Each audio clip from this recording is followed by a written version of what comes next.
This is week 2, lecture 2.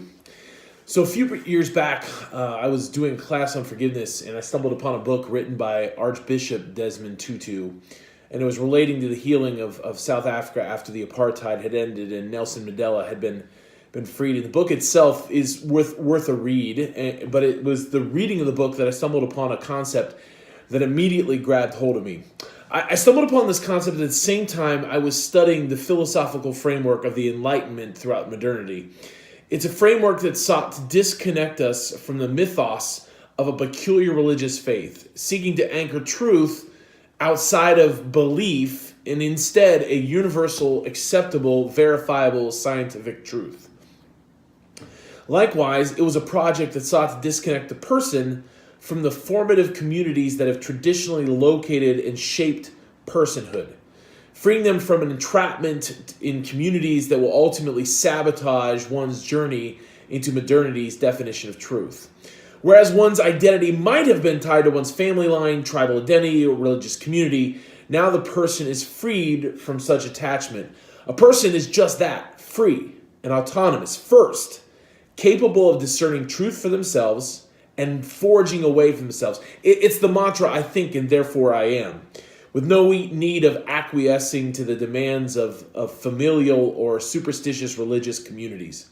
Within the Enlightenment project of modernity, a person is first a person in one's individuality. This is a radical departure from the historical account of personhood rooted in community relationships and webs of connectedness. This is a departure from the biblical story in which the Imago Dei is glimpsed in Genesis 1 through community, and how in Genesis 2, personhood grieves God, which means to say God says it's not good until God has created community that shapes personhood. The entire narrative of Scripture speaks to one's connectedness in community. However, in modernity, we come to understand ourselves with no prior allegiance or responsibility to anyone other than ourselves. There's no reliance on others to discern truth. One's participation in community is solely based on voluntary participation. All this means is that we live in a culture of rugged individualism. And I want to break that down a little bit more simply. Participation in community, church included even for believers, is voluntary association. Showing any signs of vulnerability is a sign of weakness. One's value is rooted not in your participation or presence in an actual community beyond yourself, but in one's capacity to produce or purchase as cog or consumer in free market, individually oriented set of aspirations. Frailty often means expendability, as there is no prerequisite for care from others.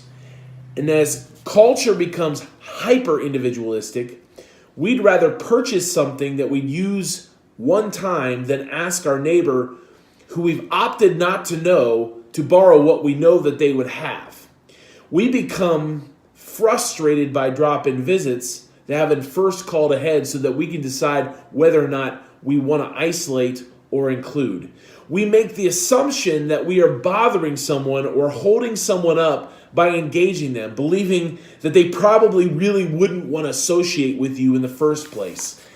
This is the culture that we live in. The community hasn't helped us to get to where we are. Instead, we opt for the mythic stories that we made our own way, pulled up our own bootstraps, and forged ahead with no help from anyone else. In modernity, we are self-made men and women. Our identities are forged in the fires of one's striving for knowledge, success, or whatever else lay at the heart of one's capability and definition of life's meaning. This rugged individualism of our contemporary society has made neighboring, especially among Gen Xers and Boomers, very difficult. However, back to the word I discovered from Archbishop Desmond Tutu. In South Africa, there's a word I find helpful for this discussion. A word that I think would help us to recover a more faithful vision of life meaningfully lived, especially since the Enlightenment project of modernity has failed us and we're moving through post-modernity, an attempt to forge forward by rooting identity back in community. The word is Ubuntu. Tutu is quoted as saying, Ubuntu is a very difficult word to render in the Western language. It speaks of the very essence of human being.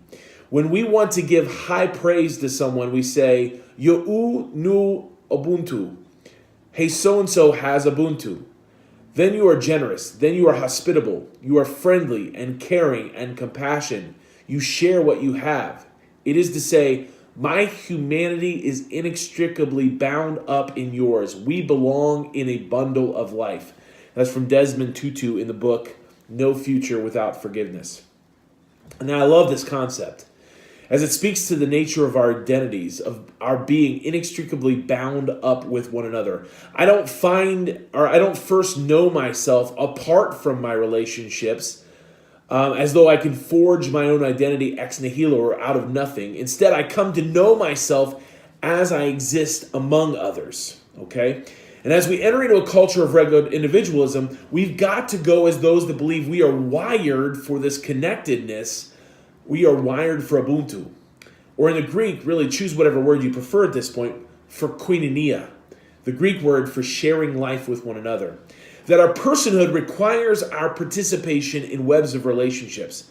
Without it, we'd be lost, trapped in nihilistic narratives of our selfish, short-sighted delusions. Our personhood is caught up in relational webs of meaning. Neighboring is not only a good thing or an evangelistic thing, as though the only reason why I do it is to convert those closest to us. Neighboring makes me a better human being because I exist as a human being among others. My identity is filled out as otherness becomes the possibility of blessing.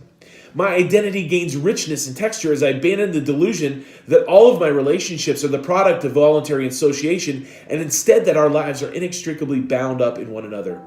It's what highly communal cultures could teach American Christians. In some countries, India, Bangladesh, and tribal cultures throughout the world, the conversion of one often leads to the conversion of whole households and neighborhoods, i.e. villages, because of the ways in which their lives are bound up together. We need only look to John 4 to see that it's the woman at the well and her precarious placement in her neighborhood that inevitably leads to the transformation of an entire neighborhood, i.e. village. But this requires us to break free from the ways in which we've been shaped. Instead of carrying this air of independence, we've got to embrace a sense of vulnerability. Instead of running our associations with one another through the filter of cost-benefit analysis, assessing the good that could come to me through my association with the other, I begin to recognize it's not the benefit they produce, but that their presence is in fact the blessing. We must return again and again to our story, to our wiring, to our recover a vision of Ubuntu, discover the intimacy of koinonia, and recognize that who I am is already bound up together in who we are together.